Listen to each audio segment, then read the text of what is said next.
What if you could harness the power of the free market to solve the problems of poverty, hunger, and inequality? Well, some would say that's impossible, but Nobel Peace Prize winner Muhammad Yunus is doing exactly that. I went to a monastery for a weekend in about 1995 and asked what work I should do. And what came to me was to find a way to ask those with positions of responsibility and some leverage in the world the following two questions. Place yourself a couple of decades in the future. So today that might be 2025 or 2030. And answer this question. Did humanity turn things around? And if your answer is no, you got to live with that. But if your answer is yes, then I want to know how we did it. Looking from the future, how did we turn things around? A year later, I began doing this radio show. Now, as it turns out, I haven't asked that question of many of my guests over the years, maybe about a dozen. But as I was preparing for today's guest, I realized that that is what this interview is ultimately going to be about.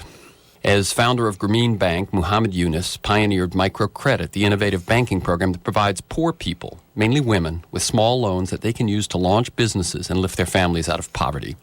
And over the past 30 years, microcredit has spread to every continent and benefited over 100 million families. Now, in his new book, Creating a World Without Poverty, Yunus pioneers the idea of social business, a completely new way to use the creative power of business to tackle social problems. He asks us to imagine a world in which there are no more poor people. In such a world, when a child asked his or her parents, "I saw the word poverty in a book, what does it mean?" they would reply, "We'll take you to visit the Poverty Museum." It looks to me that he's been asking himself my two questions. Yunus was born in Chittagong, a seaport in Bangladesh, the third of 14 children, educated at Dhaka University, and then awarded a Fulbright scholarship to study economics at Vanderbilt University in Tennessee. He then served as chairman of the economics department at Chittagong University before devoting his life to providing financial and social services to the poorest of the poor. He's the founder and managing director of Grameen Bank, author of the best-selling Banker to the Poor, and Yunus and the Grameen Bank are the winners of the 2006 Nobel Peace Prize. It's an honor and a privilege to welcome you to... Thank you. It's an honor for me. Thank you. Now, I have the feeling we could fill more than the whole half hour with your answer to this first question I'm going to ask you, which is, could you share a bit of your path to the work that you're doing today? So since we can't take the whole half hour, can you just briefly, a bit of the story of discovery? Over the years, what questions have you been asking to which microlending and all that has come from that were the answer? Well, I began back in Bangladesh in 1976 in the context of famine that was going on in the country. And here I am teaching beautiful theories of economics, and I see how useless those conversation was. So I wanted to be useful to people next door to the university campus in the village. So I went there to see if I can do anything for even one person, even for a day. It's just whatever I can do. So I did a lot of small things, and I saw how the loan sharks in the village making their life miserable. So I made a list of the people who were borrowing from the loan sharks. And when my list was complete, there were 42 names on that list, and the total money they needed was $27. So I was shocked by the whole thing. And then I realized that the problem is a very difficult one, but the solution is so simple. If I give $27 from my pocket, they will be free from the loan sharks. That's what I did. Then enormous amount of happiness you see that generated in those families. So I asked myself, if you can make so many people so happy with such a small amount of money, why shouldn't you do more of it? So I wanted to do more of it. And one idea came, why don't I go to the bank, which is located in the campus, to lend the money to the poor people in the village next door? When I proposed to the bank said, no, bank cannot lend money to the poor. So I went on arguing with them, their higher officials and so on, for months. They wouldn't do that. So finally I offered myself as a guarantor. I said, I'll sign all your papers and you give the money and I take all the risk. So that's how the whole thing came about in 1976, and it worked. I came out with simple rules and procedures which will make it easy for people to pay back, and they did. And then I kept on expanding and expanding, but the bank was not too enthusiastic about it. So I thought maybe I should have a separate bank for the poor people. And then 2 years of a lot of negotiations with the government, finally authorities allowed me to separate bank to be established. So I did that. It became the Grameen Bank, or the village bank. And that's what Grameen means, right? Grameen means village, Grameen Bank. Now today we have 7.5 million borrowers in Bangladesh. 97% of them are women. They take tiny little loans for income-generating activity and change their life.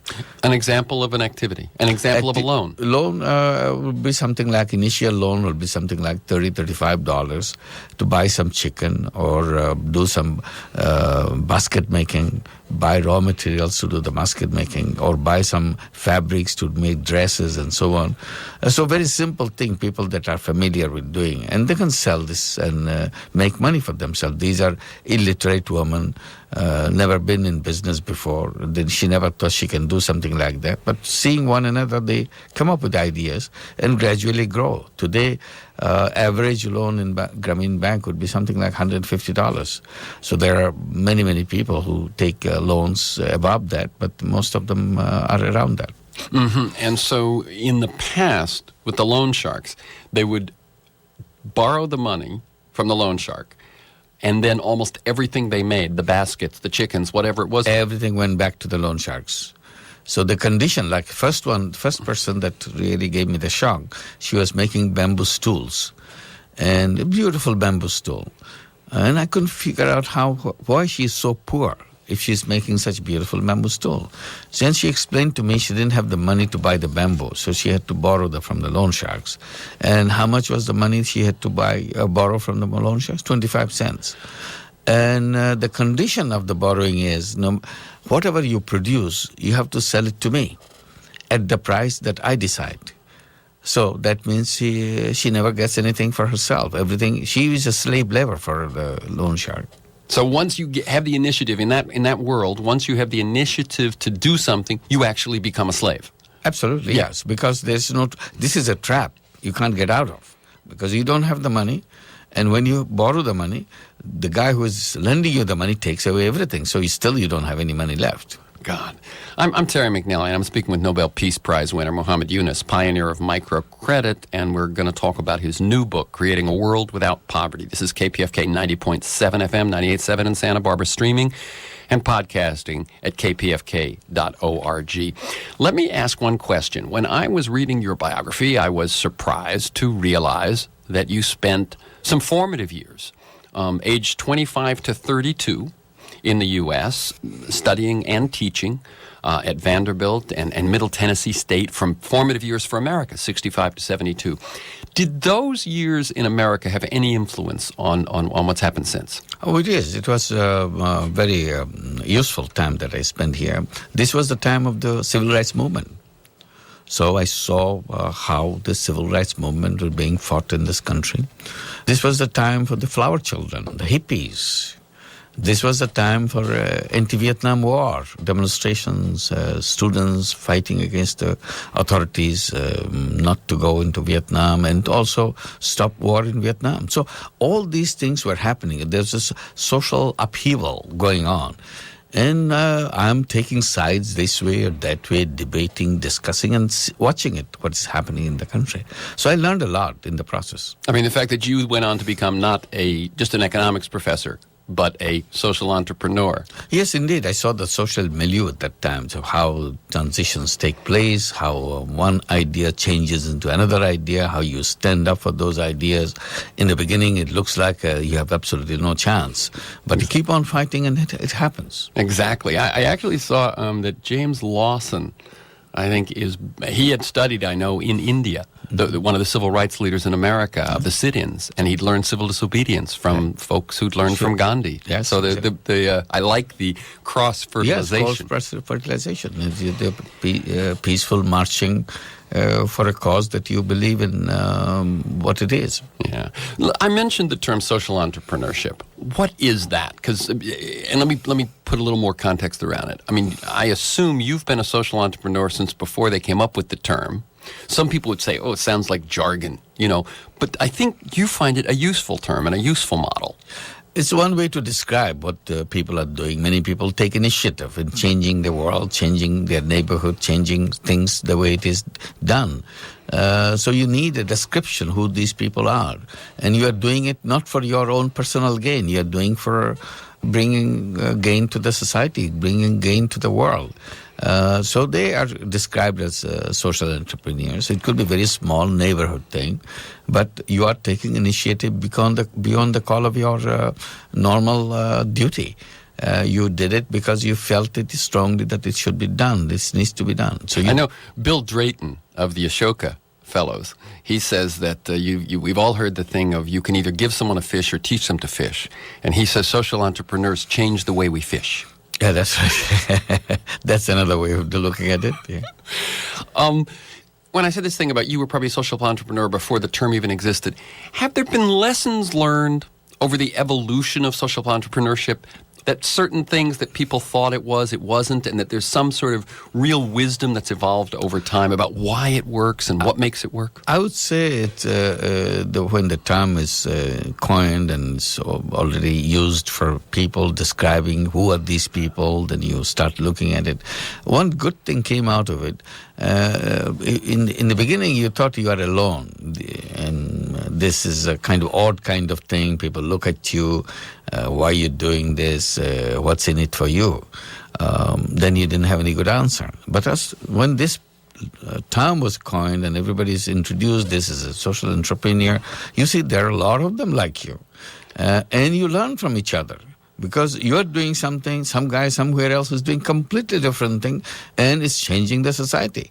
So that brings you the courage and confidence that I'm not alone. There are other guys like me, and there are many things I can learn from them. So this became a community of their own. They inspire each other. I think that's the most important thing that happened.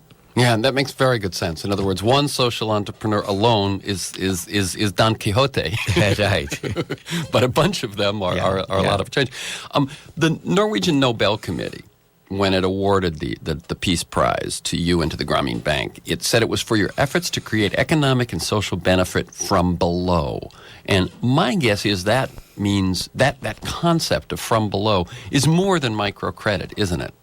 Yes, it's more than microcredit. Microcredit is just a platform that you create to other things to happen. For example, we started giving housing loans so that you can build a house. Still, it's a credit. Then we encourage them to send their children to school. Today, 100% of the children of Grameen families are in school. These are all illiterate families. Mother doesn't read and write, father doesn't read and write, but the children are in school. Many of them are now in high school, and many of them in colleges, universities.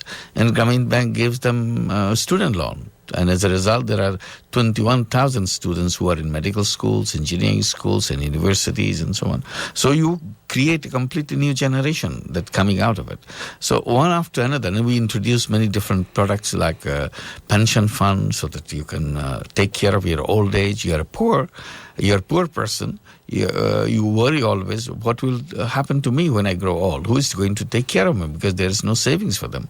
So now we said, no, you take care of yourself. You can do that. You could put a little savings on the side, and that money will grow.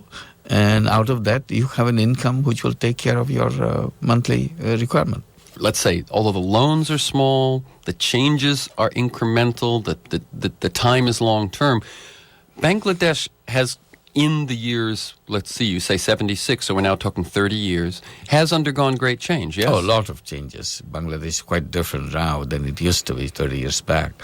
One thing Bangladesh has dramatically achieved is women empowerment. Situation of women has changed completely because of the programs that were introduced in Bangladesh, like microcredit and other things. And the population growth has come down. The population growth rate has dramatically changed. It used to be over 3%. Now it is less than 1.4%, which is way down. Also, the economy has been growing pretty good. It's a 6.7% growth rate in the economy. And the poverty has come down very sharply. We are one country which will be reaching the Millennium Development Goal of reducing poverty by half by 2015. So we are right on the track, and we are looking forward to achieving it by 2015.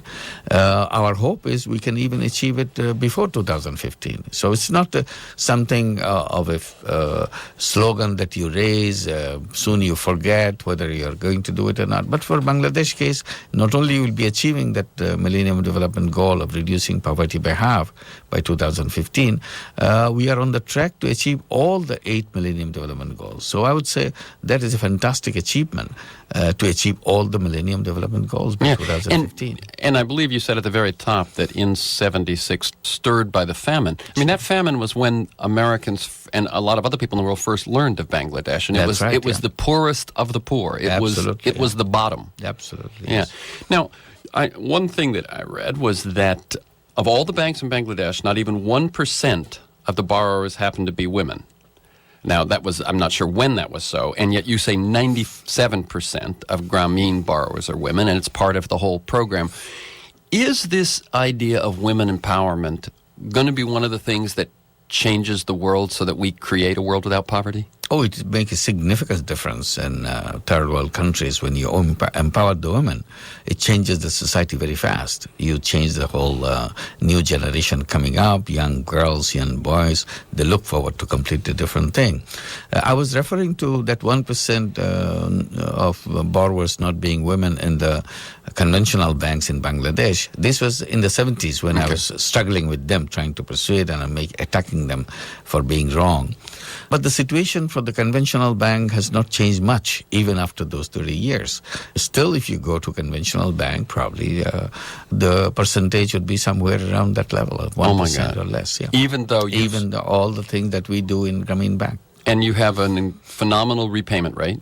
Absolutely. Always. The Grameen Bank has been a very high repayment rate, near 100%, 98%, 99%. You remember Bangladesh is a country with floods, with cyclones, and all the bad news that comes out of it. Despite all those disasters, you remember the Katrina in Louisiana or New Orleans, what a dislocation it has created in people's life. We have that kind of Katrina every other year in floods and cyclones, but Grameen Bank continues. We have established a procedure by which we can handle that kind of thing. One of the things that you said in your Nobel speech was you believe that we can create a poverty-free world because poverty is not created by poor people. It's created by a system and a way of thinking. Does the work you've done so far basically demonstrate that? Yes, very much. First of all, it demonstrates repeatedly that there's nothing wrong with the poor people. Like the children that I was talking about, these children coming from the illiterate, poorest families, and today they're becoming doctors, engineers, and PhDs, and so on. It's already done. So you see the two generations side by side. The mother of this girl, who is a doctor now, could have been a doctor herself, but she's an illiterate person. So there's nothing wrong in the person. So only opportunities make them happen, the different one. The PhD student or the person who got the PhD, his or her mother is still illiterate, her father is illiterate, but she has the PhD. So that shows poverty is not caused by the poor people. Poverty is imposed on them, imposed by the system that we created around us. And look at the conventional banking system. It ignores all the millions of people on this planet. I would say almost 2/3 of the world population don't have the privilege of having services from the conventional banks. So what kind of system is that? And then I talk about business, the whole idea of business itself. If you look at it, the theory says business means business to make money. Profit maximization is the goal, is the mission of business. The theoreticians who framed those theories assume that human beings are like money-making machines. And I keep reminding that human beings are much bigger than just money-making machine. Money-making is an important part of human being, but that's not the totality of human being. Human beings are giving human beings, sharing human beings who go out and do the things for others. But all those things are missing from the... Well, even the very fact that human beings, I mean, at its most very basic, we grow up in families, we grow up in villages. Right. And neither the family nor the village would work if, in fact, humans were one-dimensional. Exactly. It's a one-dimensional human being. I said, so you created in your theory some robots, and we are trying to imitate those robots in our life because you are so impressive your theory, so we want to imitate you. And in the process, we destroyed ourselves. And in an insult to the human being, its capacities, I'm saying to justify the totality of human beings, you have to have another kind of business. Business to do good to people without any intention of personally benefiting from it. Because the business that we know today, the theory that offers today, is all about me. I'm the one. I must get everything I want to. There's nothing for others. So I said, that's where we went wrong. We can have another kind of business. We'll call it social business. It's a non-loss, non-dividend company with a social objective. And we can create it. And I'm not saying everybody has to go and do that kind of business. If you feel like you want to do something, here is an option. You can do that. So I could use my money to go into profit maximizing business, and at the same time I can run and participate in a social business also. And one of the models you're going from is the fact that some of the wealthy do philanthropy. They contribute to charity. They have foundations. Yes, there's lots of money. Billions of dollars have gone into foundations. So if you see, the economics doesn't allow you to do anything for others within its framework. So you have to step outside. You become a philanthropist. You go to the charities. If we could create the social business, that will offer us much more opportunity than charity. Charity dollar has only one life. Use it and it's done. Then if you want to do the same thing again, you need fresh money to brought in to do the same thing. But if you can design it as a business, it has that social business money will have unlimited life because it recycles. That's the beauty of a business. Then you can improve, you can reach out, you can bring efficiency and so on. It could be healthcare program, it could be bringing good quality drinking water to the communities which doesn't have any good quality drinking water at an affordable price, or you can bring nutrition to the children. It could bring, in the United States, there are 47 million people without any health insurance. If we could create social business to bring social health insurance for those people, that will be a wonderful thing to happen. And there are many people millions of people in this country who cannot open a bank account because banks will not let you do that because you're too small. So as a social business, you can do that. Let's speak for the next 4 minutes about this notion of social business. I've only begun to see the term in the last few years, as maybe social entrepreneur 20 years ago. Is it really something different? That is to say, if you have a foundation and you do good, what you're saying the difference is that you spend the money, you don't expect a return. In a social business, you expect a return, but it's just a return to be reinvested into, which is basically what a lot of startups do anyway. But what you're saying is at no point is the goal to generate profits. For the investors. Right. The company can make profit, but the profit stays with the company.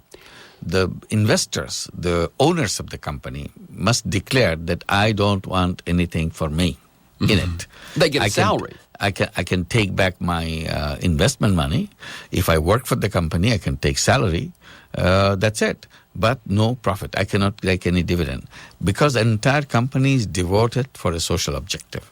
Either it is improvement of the income situation of the poor people, or it could be slum clearance, or the education, healthcare, drinking water, whatever.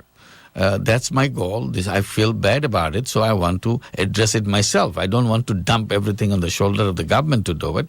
As a citizen, I have the capacity, I have the creativity, I can address it as a business. And you're doing that within Grameen, correct? Yes, we have been doing so many. You have a cell phone business? Cell phone business, most particularly one which we have done with the Grameen and the Danone company. Danone is a yogurt. Danone is, right. We have created a joint venture company called Grameen Danone Company in Bangladesh, in collaboration with the Danone of France, to produce yogurt. It's a very special kind of yogurt where we put all the micronutrients which are missing in the malnourished children, there are millions of malnourished children in Bangladesh. Iron, zinc, iodine, and vitamin, whatever is missing, we put it in the yogurt and sell it to them at a very, very cheap price. And the company covers its cost.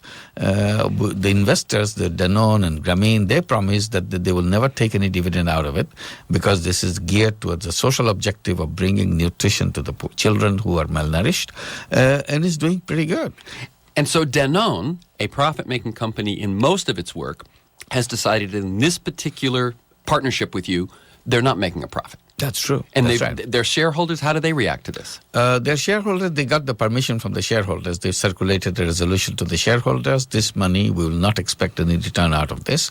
We are doing it for this. If you agree, sign it, we'll put your money. If you don't agree, we understand. Ah, okay. So you could opt out of it. Yeah. As a shareholder. Very clear, yeah. Very clear decision. So let me go back to the two questions I said that I seldom ask. If you could look from 2030, 2035, you can name the year. Did humanity turn things around? Oh, yes. Humanity will turn things around because things will have very different than what we have today because world is changing very fast. If you go back 35 years, you wouldn't imagine what will be in 2008. Soviet Union still be there, Berlin Wall still be there, you still don't have a desktop or a laptop or anything of the kind that is, or iPod or whatever you see right now. You won't have cell phones, you never dreamt that it's cell phone, but it happened. You don't know what will happen 35 years from today. It will be a completely different world which we cannot even imagine. It will be a Hollywood movie, a science fiction movie kind of thing. So unless we decide what kind of world we want to make, it will be maybe a chaotic world. So let's figure out what kind of world we want so that we can make it happen. You need to imagine before you can create. So let's imagine. And that world will be a world where not a single person will be a poor person. And we'll create poverty museum so that people can go and see what poverty used to be like. Okay. So the books are Banker to the Poor and Creating a World Without Poverty. The websites are GrameenFoundation.org and MuhammadYunus.org. Thank you, Muhammad Yunus, and keep up the good work. Thank you for inviting me.